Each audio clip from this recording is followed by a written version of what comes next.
કોઈ પણ કરે કે રાજુ કરપડાને તો આમ કરશું, ભાજપમાં લઈ લેશું, લોકડું ઢીકડું કરી લેશું, એને કહીએ છીએ સુરત દાદા ઉગમણા ઉગવાની બદલે જેથી આઠમણા ઉગે ને તેથી સમજો કે રાજુ કરપડા ભાજપનો ખેસ કરે. બાકી નાના નાના લંબુરિયાઓ જે કામો કામ ગલુડિયાઓ ફરે છે એને ખબર જ નથી કે એનો ગુરુ અડધી રાતે મારાથી પીવે છે. ગયો ઘણા બધા વિચારો આવ્યો, ઘણું બધું મંથન કર્યું, ત્યારે એક વાત ચોક્કસથી સમજાણી કે ખરેખર જો ખેડૂતોનું હિત ઈચ્છીએ છીએ, ખેડૂતના ખેતર સુધી સિંચાઈનું પાણી પહોંચાડવું છે, ખેડૂતોને સમૃદ્ધિ તરફ લઈ જવા છે,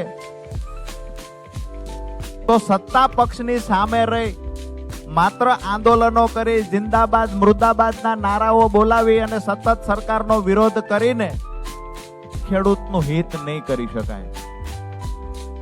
ચોક્કસથી આપણો ચહેરો ચમકાવી શકાય.